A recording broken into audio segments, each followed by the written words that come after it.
Okay, I'm going to read an excerpt from John Eldredge. What is this enemy that the scripture calls the world? Is it drinking, dancing, smoking?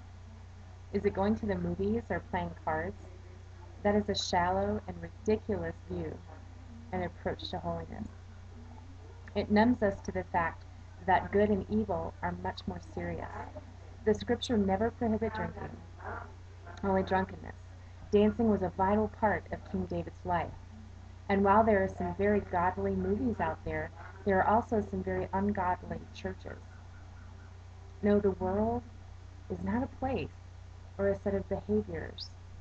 It is any system built by our collective sin, all our false selves coming together to reward and destroy each other. Take all the posers out there, put them together in an office or a club or a church, and what you get is what the scripture means by the world. The world is a carnival of counterfeits, counterfeit battles, counterfeit adventures, counterfeit beauties. Men should think of it as a corruption of their strength. Battle your way to the top, says the world, and you are a man. Why is it then that the men who get there are often the emptiest, most frightened, prideful posers around? They are mercenaries, battling only to build their own kingdoms. There is nothing transcendent about their lives. The same holds true of the adventure addicts. No matter how much you spend, no matter how far you take your hobby, it's still merely that, a hobby. And as for the counterfeit beauties, the world is constantly trying to tell us that the golden-haired woman is out there. Go for her. The world offers a man a false sense of power, a false sense of security. Be brutally honest now. Where does your own sense of power come from? Is it how pretty your wife is? Or your secretary? Is it how many people attend your church? Is it knowledge? Is it that you have expertise that make others come to you, bow down to you? Is it your position, your degree, or a title? A white coat, a PhD, a podium, or a paneled office that can make men feel like pretty neat stuff? What happens inside when you suggest to give it up? Put the book down for a few moments and consider, what would you think of yourself if tomorrow you lost everything that the world has rewarded you? Without Christ, a man must fail miserably, says MacDonald, or succeed even more miserably. Jesus warns us against anything that gives a false sense of power. When you walk into a company dinner or a church function, he said, take a back seat.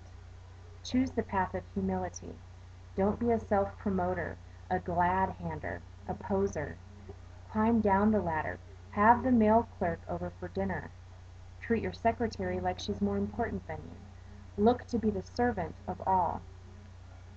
Where am I deriving my sense of strength and power? Ask yourself. It's a good question. I want you to know that the world really feels that you should start living from your true strength. The world of God, that is. Say that you think or standing up for the underdog is a good thing. Challenge foolish policies.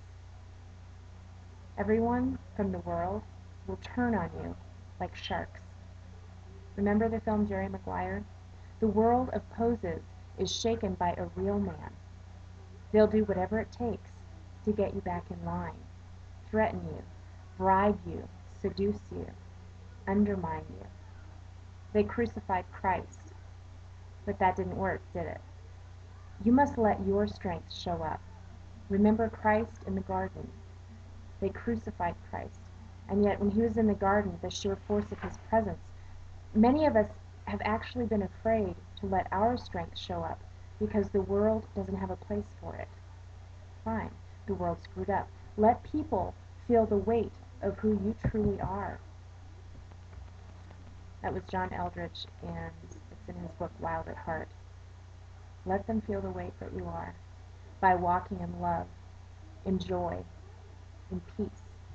patience, in kindness, goodness, gentleness, faithfulness, and self-control in the little things that you do. Walk with courage and honor, with your head held high. We are meant to be lion-hearted men and women of God.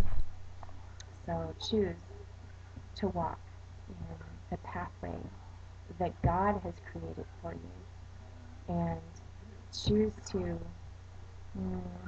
sacrifice your own ego for the sake of truly living life abundantly. God be with you.